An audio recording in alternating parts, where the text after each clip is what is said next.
So hello and welcome to Shakti Education Institute.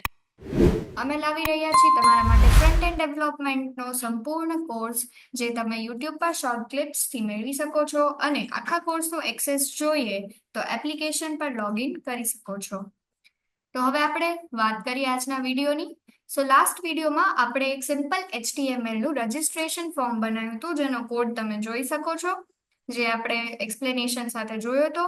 હવે પછી વાત કરી હતી કે આપણે એમાં CSS એડ કરીને એને સ્ટાઇલ આપશું. તો આજે આપણે CSS ની ફાઇલ બનાવવાના છીએ.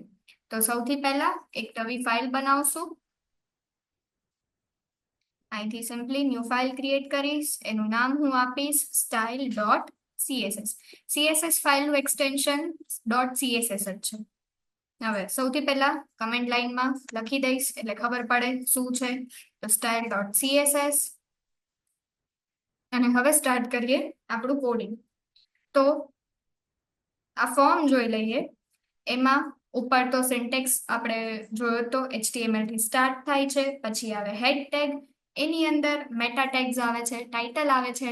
ટાઇટલ એટલે જે ઉપર આપણને બતાવે આ જગ્યાએ એ, પછી હેડ બંધ થઈ જાય છે, પછી ચાલુ થાય છે body tag. Mainly body tag એ આપણું પેજ છે જેમાં આપણે કોડિંગ કરતા હોઈએ છીએ, ડિઝાઇનિંગ કરતા હોઈએ છીએ. તો સૌથી પહેલા આપણે લઈશું બોડી ટેગ style.css માં પણ બ્રેસીસ ઓન કરી દેશું. હવે એને ઇફેક્ટ્સ આપશું બધા. સૌથી પહેલા ફોન્ટ, તો ફોન્ટ ફેમિલી કોલન કરીને ખાલી આટલું કરું તો નીચે તમે જોઈ શકો છો બધી આવી ગઈ છે. આમાંથી તમે ડાયરેક્ટ સિલેક્શન કરી શકો છો. તો હું જઈશ એરિયલમાં, લાસ્ટમાં આપી દઈશ સેમિકોલન. પછી નેક્સ્ટ છે બેકગ્રાઉન્ડ કલર. હવે CSS ના કલર્સ તમને ઓનલાઈન પણ જોવા મળશે, કયા લેવા કયા નહીં, ઇટ ડિપેન્ડ્સ અપોન યુ. સો હું દઉં છું F0, F2, F5. નેક્સ્ટ લાઈનમાં આવી જઈએ. માર્જિન 0 જ રાખીએ અત્યારે.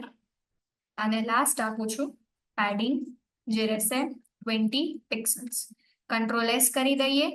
હવે પહેલા તો જોઈએ આપણું ફોર્મ કેવું લાગતું હતું. આવું લાગી રહ્યું છે. રિફ્રેશ કરું પણ કે ઇફેક્ટ ના થઈ, કેમ ના થઈ એનું પણ આપણે જોઈ લઈએ. CSS ફાઇલની લિંક આપણે રજિસ્ટ્રેશન ફોર્મ હોય ત્યાં દેવી પડે અને એ હેડ ટેગમાં લખવાની હોય. એના માટે હું ચાલુ કરીશ એંગ્યુલર બ્રેકેટ, એમાં લખીશ લિંક, પછી સ્ટાઇલ શીટ, ઇન્વર્ટેડ કોમાસ ક્લોઝ, અને href કરીને લખીશ આપણી ફાઇલનું નામ જે છે style.css અને બ્રેકેટ કરી દઈશ બંધ. હવે આપીશ કંટ્રોલ S. મેઇન જે આપણું ફોર્મ છે એમાં style.css ની ફાઇલ આ રીતે લિંક કરાવવાની રહે.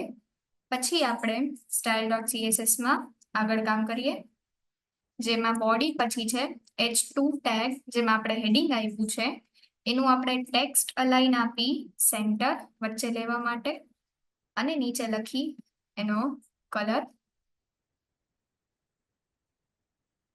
CSS નો ઓનલાઈન મળી જશે. અહીંયા h2 નું કામ પૂરું થઈ જાય છે. પછી આવે છે ફોર્મ. જોઈ લઈએ આપણે હજી એકવાર ફોર્મને. બોડી ટાઈપ, પછી h2 અને પછી સ્ટાર્ટ થાય છે આપણું ફોર્મ. એના માટેનું જોઈ લઈએ કયા કયા ઇફેક્ટ્સ દેવાય. સૌથી પહેલા બેકગ્રાઉન્ડ કલર, એન્ટર આપીશ. પછી આપીશ મેક્સ વિડ્થ, જે આપણી રહેશે 400 પિક્સલ્સ. પછી આપીશ માર્જિન, જે રહેશે 40 પિક્સલ્સ. પછી આપીશ પેડિંગ, જે રહેશે 20 પિક્સલ્સ. અને બોર્ડર રેડિયસ જે હશે 10 પિક્સલ્સ.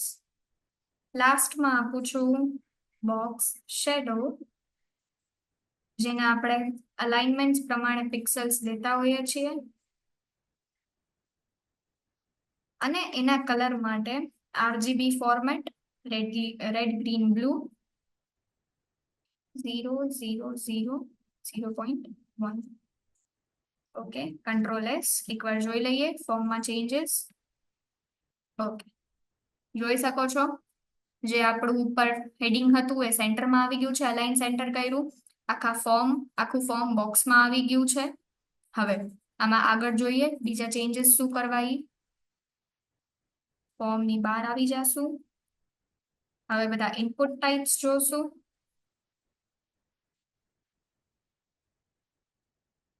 પહેલું છે આપણું ટેક્સ્ટ,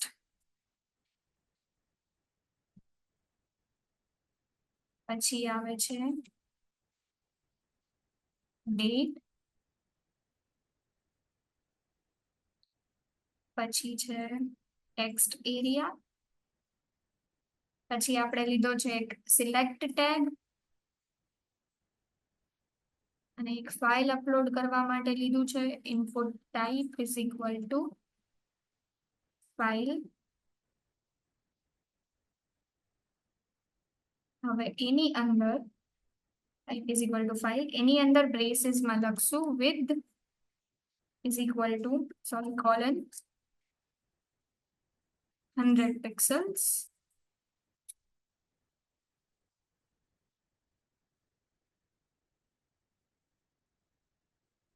પછી આવશે પેડિંગ જે છે 10 પિક્સલ્સ. પછી આવે છે માર્જિન, તમે બધી સાઈડથી માર્જિન સેટ કરી શકો છો, ટોપ, bottom, left, right.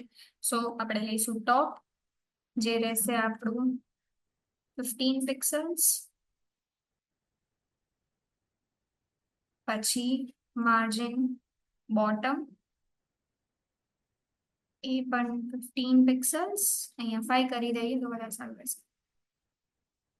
Margin bottom, પછી આવે છે બોર્ડર, જે આપણે દઈશું 1 પિક્સલ સોલિડ ફોર્મમાં, અને એનો કલર. પછી આવશે બોર્ડર રેડિયસ, એ પણ આપણે દઈશું 5 પિક્સલ. અને બોક્સની સાઇઝ, બોક્સ સાઇઝિંગમાં બોર્ડર બોક્સ એની મેળે અરેન્જ થઈ જશે. અને એનો બેકગ્રાઉન્ડ કલર E8F0FE. Ctrl+S આપીને જોઈ લઈએ. યસ, જોઈ શકો છો તમે ઇનપુટ ટાઈપ જેટલી છે એમાં કલર, એનો હાઇટ, વિડ્થ, માર્જિન બધું સેટ થઈ ગયું છે.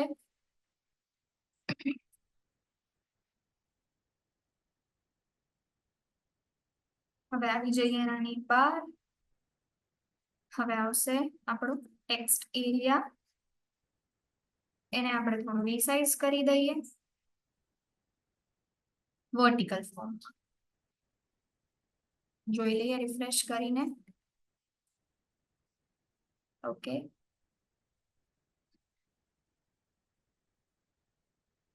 ટેક્સ્ટ એરિયા પછી આવે છે ફરીથી જેન્ડર સિલેક્ટ કરવા માટે રેડિયો બટન્સ લીધા હતા, તો input type is equal to radio. એની અંદર આપણે માર્જિન સેટ કરીશું, માર્જિન જે છે 0.5 પિક્સલ્સ, ફરીથી 0.20 પિક્સલ્સ. પછી લાસ્ટ આપણું ઇનપુટ છે submit button, type is equal to submit. હવે એની અંદર એની વિડ્થ આપી દેશું 100%, આખું ફૂલ આવી જશે. પછી એનો બેકગ્રાઉન્ડ કલર જે રહેશે #4CAF50. યસ. પછી આવશે ટેક્સ્ટનો કલર જે રહેશે વ્હાઈટ.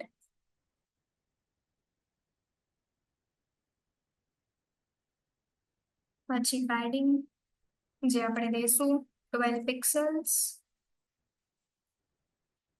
ફરીથી બોર્ડર જરૂર નથી કેમ કે બોક્સમાં ઓલરેડી આપેલી છે. Radius 5 pixel.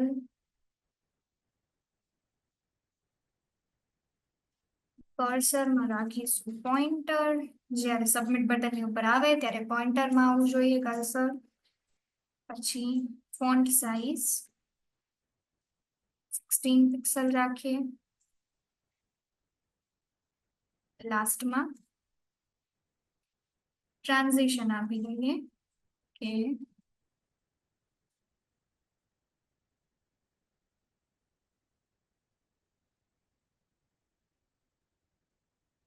બેકગ્રાઉન્ડ કલર 0.3 અને keys.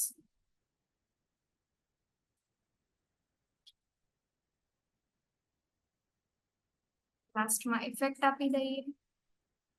Input type is equal two શેમાં સબમિટ ઉપર જ સબમિટ. એમાં આપણે ઇફેક્ટ આપશું હોવર. હોવર એટલે જ્યારે પણ કર્સર એની ઉપર જાય તો કંઈક કલર ચેન્જિંગ થાય એવી રીતનું. સો બેકગ્રાઉન્ડ કલર આપણે લઈ લઈશું 049. ઓકે, કંટ્રોલ S આપી દઈએ. જોઈ લઈએ ફોર્મ. તો તમે જોઈ શકો છો આ આખું ફોર્મ આપણું CSS ઇફેક્ટ સાથે રેડી છે, જેમાં આપણે ઉપર H2 માં હેડિંગ આપ્યું હતું, એને અલાઇન સેન્ટર કરીને વચ્ચે લઈ લીધું. ફોર્મમાં બધા એલિમેન્ટ સેટ કર્યા, એનું હાઇટ વિડ્થ સેટ કર્યું છે, ટેક્સ્ટ એરિયામાં સેટ કર્યું છે, વર્ટિકલ જોઈએ છે. પછી આ input type is equal to date, આપણે જે કેલેન્ડર શો કરતા હતા એના માટે લીધું છે. ઇનપુટ ટાઈપ રેડિયો બટન, અહીંયા તમે જોઈ શકો છો એના માટે છે. સિલેક્ટ ટેગ થી આપણે ઓપ્શન્સ અહીંયા મૂક્યા છે સિટી ચૂઝ કરવા માટેના, અને ફાઇલ અપલોડ કરવા માટેનું પણ ઓપ્શન છે. હવે સબમિટ બટન ઉપર સિમ્પલ આવીશ, કલર ચેન્જિંગ ઇફેક્ટ દેખાય છે. યસ.